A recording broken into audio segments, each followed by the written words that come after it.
Movie के शुरू के सीन में हम एक छोटे लड़के जस्टिन विटर को देखते हैं जो अपने स्कूल के दोस्तों को अलविदा कहकर घर जाने के लिए जंगल के रास्ते पर निकलता है। सब कुछ ठीक लग रहा होता है, लेकिन अचानक एक पुरस्कार ताकत उसे जोर से पीछे फेंक देती है। इसके बाद कहानी का रुख एक फैमिली की तरफ मुड़ता है, जिसमें माँ जैकी और उसका बेटा कॉनर शामिल हैं। माँ पूरी कोशिश करती है कि वो उसे नाश्ता बना कर दे, लेकिन साफ नजर आता है कि उनके ताल्लुकात अच्छे नहीं हैं, क्योंकि बेटा अपनी माँ से ठंडा और नाराज सा रवैया रखता है।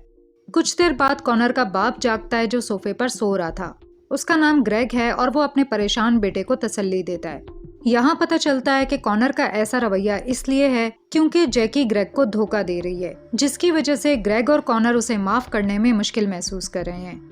जैकी अपने टूटे हुए घर को दोबारा संवारने की कोशिश कर रही है, लेकिन उसे अंदाजा नहीं है कि घर में खानदानी झगड़े के अलावा भी मसले पैदा हो रहे हैं। सुबह जब जैकी काम पर होती है तो ग्रेग गुस्से में आकर अपना फोन खिड़की पर मार देता है, जिससे खिड़की टूट जाती है। फिर उसकी नज़र जैकी के पसंदीदा कप पर पड़ती है, जो अजीब तरह से छत पर रखा होता है। शक होने पर वो जांच करता है और कप के अंदर छुपी हुई सिगरेट्स देखता है, जिससे उसे शक होता है कि ये कॉनर का काम है। दूसरी तरफ वो अजीब वाकया जो जस्टिन विटर के साथ हुआ था, उसके नतीजे में वो लड़का बगैर किसी निशान के गायब हो जाता है। यहाँ हमें पता चलता है कि ग्रेग इस शहर में एक डिटेक्टिव है और उसे भी खबर मिली है कि हुकाम ने जस्टिन की साइकिल ढूंढ ली है। ग्रेग और उसका साथी स्पिट्सकी इस केस के लीड ऑफिसर्स हैं।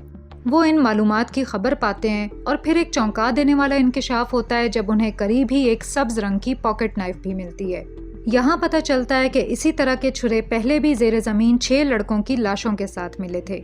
इससे शक जाता है कोल गॉर्डन पर, जो इन लड़कों का कातिल है जिसे सजा हो चुकी है, और अब जस्टिन के गायब होने में भी उस पर शक किया जाता है। लेकिन यहाँ अजीब बात यह है कि स्पिट्सकी ने कोल को पहले ही जेल में डाल दिया था, जिससे सवाल पैदा होता है कि असल में इस वाकये का जिम्मेदार कौन है। वक्त गुजरने के साथ साथ एक डरावना सा माहौल छा जाता है, जो घर में तनाव को और बढ़ा देता है। जब जैकी काम से घर वापस आती है तो देखती है कि उसके बर्तन गायब हैं, जिससे वो और भी परेशान हो जाती है। इसी वक्त उसे अपने कमरे से आवाज आती है, लेकिन उसे सुकून मिलता है कि वो सिर्फ रिपेयरमैन है, जिसे ग्रेग ने खिड़की ठीक करने के लिए भेजा था। वो कहता है कि एक नर्म दिल लड़की ने उसे घर के अंदर आने दिया था। ये सुनकर जैकी और भी हैरान हो जाती है, क्योंकि उसका तो सिर्फ एक कम उम्र बेटा है।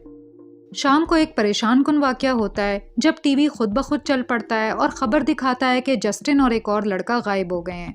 जैकी ज्यादा सोचे बगैर उसे बंद कर देती है, लेकिन वो दोबारा खुद ही चल जाता है। इसी वक्त ग्रेग काम से घर आता है और जैकी की तवज्जो इस अजीब वाकये से हट जाती है।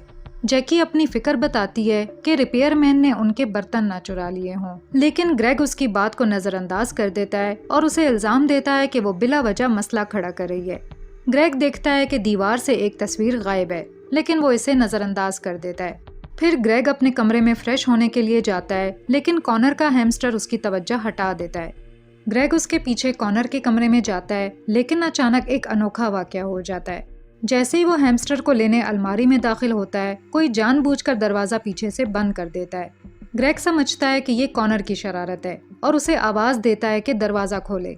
फिर जैकी मदद के लिए भागती है, लेकिन कमरे में कॉनर कहीं नजर नहीं आता, क्योंकि वो अपने दोस्तों के साथ बाहर गया होता है।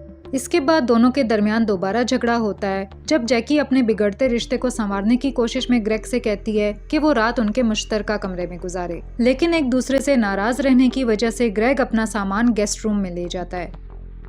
अब इसी रात जैकी शोर की आवाज से चौंक कर जागती है, जो कॉनर के कमरे से आ रही होती है। वो आवाज के पीछे जाती है और देखती है कि लैपटॉप पर गेम चल रही है, जबकि कमरे में कोई नहीं होता। इसी दौरान कॉनर पानी पीकर अपने कमरे में वापस आता है। उससे बात करने की नाकाम कोशिश के बाद जैकी की नजर एक अजीब मास्क पर पड़ती है, जो कॉनर के बेड के नीचे छुपा होता है। लेकिन उनके कशीदा रिश्ते की वजह से वो सवाल पूछने के बजाय खामोश रहने का फैसला करती है। बाद में हम देखते हैं कि कोई ग्रेग की नींद में उसकी रजाई खींच रहा है, लेकिन दिखाया नहीं जाता कि वो कौन है। अगले दिन काम से आने वाली फोन कॉल पर वो जाग जाता है और उठकर देखता है कि उसका बिस्तर गीला हो चुका है, तो वो गद्दा वॉशिंग मशीन में डाल देता है। पुलिस स्टेशन पहुंचने पर खातून लेफ्टिनेंट ग्रेग को बताती है कि ये तरीका वारदात बिल्कुल वैसा ही है जैसा कोल गॉर्डन का था, जो एक बदनामे जमाना बच्चों का अगवाकार है और जिसे स्पिट्सकी ने 15 साल पहले जेल भेजा था। अब कोल का वकील इन हालिया वाकयात को इस्तेमाल करके मुकदमा कमजोर करने की कोशिश कर रहा है, लेकिन कुछ मजबूत सबूतों की बुनियाद पर स्पिट्सकी को पक्का यकीन है कि मुजरिम कोल ही है, जिनमें सब्ज छुरों से भरा एक संदूक और कई मुतासिरीन के कपड़े शामिल हैं। लेफ्टिनेंट मशवरा देती है कि उन 2 लड़कों से बात की जाए जो कोल के चुंगल से बच निकलने में कामयाब हुए थे। उनकी यादें मुजरिम के दिफा को नाकाम बनाने के लिए अहम साबित हो सकती हैं। हुक्म पर अमल करते हुए ऑफिसर्स पहले लड़के के घर जाते हैं जिसका नाम टॉमी है, लेकिन वालिदैन की दरख्वास्त पर टॉमी, जो वाज़ेह तौर पर जला हुआ और सदमे में होता है, पीछे मुड़ता है तो अचानक जोर जोर से चीखने लगता है, जिस पर ऑफिसर्स मजबूर होकर उसे अकेला छोड़ देते हैं।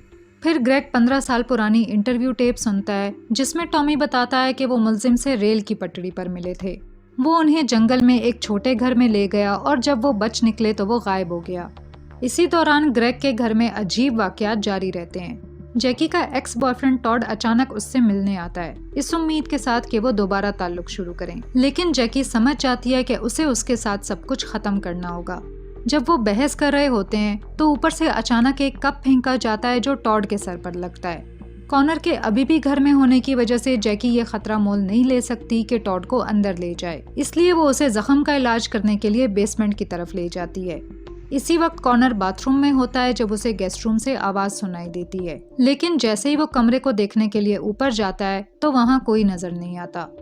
खून बहने की शिद्दत देखकर जैकी फैसला करती है कि वो अपने बेटे को स्कूल छोड़ने के बाद टॉड को हॉस्पिटल ले जाए। अचानक टॉड के नंबर से फोन आता है जिसके पीछे हल्की आवाज में उनका ग्रामोफोन बज रहा होता है। जैकी को ये बहुत अजीब लगता है, लेकिन टॉड कहता है कि शायद उसने फोन बाहर गिरा दिया था। ऊपर वापस जाकर वो कॉनर से सवाल करती है कि क्या वो छत पर गया था या म्यूजिक चलाया, लेकिन कॉनर कहता है कि उसे इसका कोई इल्म नहीं। इसके बाद वो जल्दी से कॉनर को स्कूल ले जाती है। हल्की रोशनी वाली बेसमेंट में जब टॉड पट्टी तलाश कर रहा होता है तो अचानक कोई पीछे से उस पर हमला कर देता है। इसके बाद जंगल में ग्रेग और स्पिट्सकी एक चौंका देने वाली दरियाफ्त करते हैं कि किसी ने जस्टिन को रोकने के लिए 2 दरख्तों के दरमियान रस्सी बांधी थी, जिससे ये बात साफ हो जाती है कि मूवी के शुरू में होने वाला हादसा कैसे हुआ था। दूसरी तरफ जैकी जब टॉड को हॉस्पिटल ले जाने के लिए घर वापस आती है तो उसे पता चलता है कि वो अपनी चोटों के बाइस मर चुका है। बाद में जब उसी शाम ग्रेग घर वापस आता है तो उसे ये परेशान कुन खबर मिलती है। उसे शक होता है कि शायद कॉनर ने ही टॉड पर कप फेंका था जिससे ये सब हुआ। बीवी पर गुस्से से भरा हुआ ग्रेग हुक्काम को शामिल करके अपने बेटे की आज़ादी को खतरे में डालने से इनकार कर देता है। फिर वो टॉड की लाश को जंगल में ले जाते हैं और यहाँ जाहिर होता है कि दोनों ने फैसला किया है कि वो टॉड को वहीं दफनाएंगे। इसी दौरान जब वो जंगल में मसरूफ होते हैं तो कॉनर घर वापस आकर खेल खेलने लगता है। लॉन्ड्री रूम से आने वाली अजीब आवाज़ों से घबराकर वो नीचे जाता है ताकि देख सके, लेकिन वहाँ जाकर वो वॉशिंग मशीन के अंदर बर्तन देखता है जो पहले गुम गए थे। कमरे में वापस आकर उसके लैपटॉप पर एक मैसेज आता है जिसमें पूछा जाता है कि क्या वो फ्रॉगिंग के बारे में जानता है। कॉनर गूगल पर फ्रॉगिंग सर्च करता है और देखता है कि इसका मतलब है किसी के घर में इस तरह छुपकर रहना कि घर वालों को पता ही ना चले। इसी वक्त वही मास्क पहने एक आदमी डरा देने वाले अंदाज में उसके पीछे नमूदार होता है, जो जैकी ने कॉनर के कमरे में देखा था। जब जैकी और ग्रेग घर वापस आते हैं तो उन्हें एक जबरदस्त झटका लगता है जब वो कॉनर को बाथ टब में बंधा हुआ देखते हैं और उसके पास वही सब्ज छुरा रखा होता है। जैकी फौरन बेहोश कॉनर को हॉस्पिटल ले जाती है। दूसरी तरफ लेफ्टिनेंट स्पिट्सकी को बताती है कि उन्हें एक लड़की का फोन आया है जिसने दावा किया है कि उसने किडनैपर को देखा है। इसके बाद हम देखते हैं कि ग्रेग अपने घर के अंदर घुसने वाले को पकड़ने के लिए पक्का इरादा कर लेता है। गेस्ट रूम की तलाशी लेते हुए ग्रेग को अपनी फैमिली फोटोज मिलती हैं जो फ्रेम से पुरस्कार तौर पर गायब थीं। वो हर कोने को गौर से देखता है, लेकिन अचानक बेखबर पकड़ा जाता है और नकाबपोश आदमी बेरहमी से उस पर हमला कर देता है। फिर मूवी कुछ दिन पीछे का मंजर दिखाती है, जहां हम 2 टीनेजर्स मिंडी और एलेक को देखते हैं जो फैमिली के बाहर जाते ही ग्रेग के घर में छुप कर दाखिल होते हैं। मिंडी एक तजर्बाकार फ्रॉगर है जबकि एलेक नया है और कैमरामैन बनेगा ताकि उनकी हरकतों को रिकॉर्ड करे। वो गेस्ट रूम पर कब्जा करने का प्लान बनाते हैं और जब भी फैमिली घर वापस आए तो खुद को खाली जगह में छुपा लेंगे। वो ज्यादा से ज्यादा 4 से 5 दिन रहने के बाद अगले घर में मुंतकिल हो जाएंगे। मिंडी कोशिश करती है कि छुप कर रहे और घर वालों को तंग ना करे, जबकि एलेक ऐसी एहतियातों की परवाह नहीं करता और बाहर जाकर सिगरेट पीने लगता है। बाद में जब मिंडी दोबारा सो जाती है तो एलेक कमरे से छुपकर निकलता है और सोए हुए घर वालों की वीडियो बनाता है, जिनमें ग्रेग भी शामिल है जो सोफे पर सो रहा होता है। अगले दिन कहानी दोबारा मूवी के शुरू वाले वाक़ये पर आ जाती है। जब माँ नाश्ता तैयार कर रही होती है तो एलेक ये मशवरा देता है कि मजे के लिए फैमिली के होशो हवास से खेलें, लेकिन मिंडी सख्ती से उसे ऐसा करने से मना कर देती है। बाद में जब ग्रेग काम पर जाने की तैयारी कर रहा होता है तो वो देखता है कि दीवार पर लगी एक फैमिली फोटो गायब है। फिर दोनों फ्रॉगर्स को खिड़की टूटने की आवाज सुनाई देती है जो कि ग्रेग ने तोड़ी थी। ये पता चलता है कि एलेक ही वो था जिसने अनजाने में कप के अंदर सिगरेट रखकर उसे छत पर छोड़ दिया था, और जब ग्रेग ने गेस्ट रूम से छत चेक की तो वो दोनों अंदर ही थे और उससे छुपे हुए थे। बाद में रिपेयरमैन दरवाजे पर आता है और जैसा कि उसने उनकी बातें सुन ली होती हैं, मिंडी उसे अंदर आने देती है। इसीलिए उस रिपेयरमैन ने जैकी से कहा था कि उसकी बेटी ने उसे अंदर आने दिया, और एलेक को जैकी के बर्तन चुराते हुए दिखाया जाता है। जब मिंडी अपना सामान बेसमेंट में रख रही होती है तो एलेक ग्रेग के कमरे से कुछ नींद की गोलियां लेकर उन्हें पीस देता है और अच्छी तरह पानी की बोतल में घोल देता है। जब रिपेयरमैन चला जाता है तो मिंडी पक्का फैसला करती है कि अब वो नीचे नहीं जाएगी, क्योंकि वो मजीद खतरा मोल नहीं लेना चाहती। इसी दौरान उन्हें ये परेशान कुन खबर मिलती है कि जस्टिन विटर, जो पिछले महीने अगवा हो चुका है, उसको करीबी जंगल से उस वक्त उठाया गया जब वो ग्रीन फुटबॉल जर्सी पहने हुए था। फिर एलेक चालाकी से नींद की गोलियों वाला पानी मिंडी को दे देता है, जिससे वो नशे में जाकर सो जाती है। मौका देखकर वो फैमिली को तंग करने के लिए एक मोबाइल ऐप से टीवी से खेलता है। इसके बाद उसकी सारी तवज्जो ग्रेग पर हो जाती है। वो हैमस्टर को पिंजरे से आज़ाद कर देता है और कॉर्नर के कमरे में छुपकर इंतजार करता है। जैसे ही ग्रेग जानवर को लेने अलमारी में घुसता है तो एलेक दरवाज़ा बंद करके उसे अंदर फंसाता है। उसी रात जब सब सो रहे होते हैं तो ये जाहिर होता है कि वो एलेक ही था जिसने रजाई खींची थी और उसी ने ग्रेग के बिस्तर को गीला किया था। अगले दिन मिंडी उसे छत पर सिगरेट पीते पकड़ लेती है और उससे दरख्वास्त करती है कि वो ऐसा रवैया ना करे, लोगों को ना डराए और उनकी जिंदगियों को ना बिगाड़े। एलेक बहस करता है कि उन्हें बस मजे करने चाहिए, लेकिन मिंडी उसे रोकने पर जोर देती है। गुस्से में एलेक कप नीचे फेंक देता है, बगैर ये जाने के टॉड नीचे खड़ा है।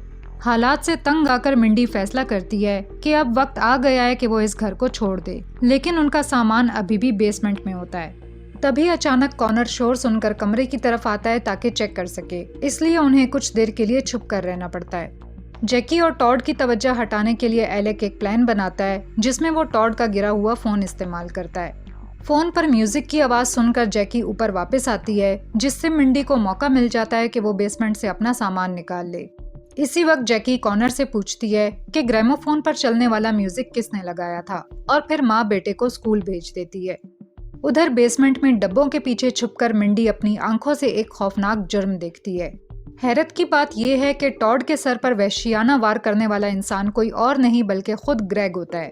फिर वो बेसमेंट से एक बैग निकालता है और उसे हथियार के साथ अपनी गाड़ी के ट्रंक में रख देता है। असल में ग्रेग घर वापस आया था ताकि वो कागज ले सके जो वो पीछे छोड़ गया था, और फिर दोबारा ऑफिस चला जाता है। जब मिंडी बेसमेंट से निकलने ही वाली होती है तो जैकी अचानक घर वापस आ जाती है, जिसकी वजह से मिंडी को वहीं बेसमेंट में रुकना पड़ता है। बाद में शाम को वो मियाँ बीवी टॉड की लाश के बारे में झगड़ते हैं, जबकि मिंडी ये देखती है कि ग्रेग मासूम होने का ड्रामा कर रहा है। दूसरी तरफ एलेक जानबूझकर ग्रेग की फोटोज में से एक फटी हुई फैमिली फोटो गेस्ट रूम में रख देता है। जब ग्रेग और जैकी टॉड को दफनाने के लिए घर से निकलते हैं तो मिंडी ऊपर वापस आती है, मगर वो ये देखकर हैरान रह जाती है कि एलेक वो खौफनाक मास्क पहनकर कॉर्नर को बांध रहा है और उसे कैद कर रहा है। घबराहट से वो पुलिस से राब्ता करने की कोशिश करती है, लेकिन एलेक बीच में आ जाता है और अनजाने में मिंडी सीढ़ियों से गिरकर बेहोश हो जाती है। शुरू में उसकी हिदायत को नज़रअंदाज करने के बावजूद आखिरकार अपनी दोस्त के लिए फिक्रमंदी एलेक को मजबूर करती है कि वो उसे हॉस्पिटल पहुंचाए। कॉर्नर को बाथ टब में बिठाकर और सब्ज छुरी उसके करीब रखकर वो मिंडी और उसका सामान ग्रेग की गाड़ी की डिग्गी में छुपाता है और गाड़ी स्टार्ट करता है। लेकिन अचानक ग्रेग और जैकी जंगल से वापस आ जाते हैं, जिस पर एलेक को मजबूरन गैराज में पनाह लेनी पड़ती है। कॉर्नर की हालत देखकर जैकी फौरन उसे हॉस्पिटल ले जाती है, जबकि एलेक का प्लान उस वक्त नाकाम हो जाता है जब ग्रेग अपनी ही गाड़ी लेकर रवाना हो जाता है। इसी दौरान मिंडी, जो अब भी ग्रेग की गाड़ी में होती है, जागती है और उसके बैग में एक सब्ज जर्सी देखती है, वही जर्सी जो गुमशुदा लड़के ने अगवा के दिन पहनी हुई थी। इस लम्हे पर यह हकीकत वाज़ेह हो जाती है कि जस्टिन विटर का अगवा करने वाला और कोई नहीं बल्कि खुद डिटेक्टिव ग्रेग है। जब गाड़ी एक सुनसान जगह पर रुकती है तो मिंडी मौके का फायदा उठाकर 911 पर कॉल करती है और किडनैपर की लोकेशन बताती है, लेकिन जैसा कि उसे सही जगह का इल्म नहीं होता, इसलिए हुकाम को जीपीएस के जरिए उस तक पहुंचने में वक्त लगेगा। जंगल के बीचों बीच उसे एक कारावान यानी छोटा घर नजर आता है और वो अंदर जाकर देखने का फैसला करती है। जैसे ही वो अंदर जाती है, उसके सामने चौंका देने वाला मंजर आता है कि 2 गुमशुदा लड़के अंदर कैद हैं। मगर बदकिस्मती से डिटेक्टिव ग्रेग उसे पकड़ लेता है और बेहोश कर देता है। उसकी नज़र वहां मौजूद कैमरे पर भी पड़ती है, जिससे उसे पता चलता है कि मिंडी और उसका दोस्त एलेक कई दिनों से उसके घर में छुप कर रह रहे थे। वो मिंडी को वापस अपने घर ले आता है और उसे खड़े होने का कहता है, लेकिन अचानक उसे गोली मार देता है, जिससे उसकी मौत हो जाती है।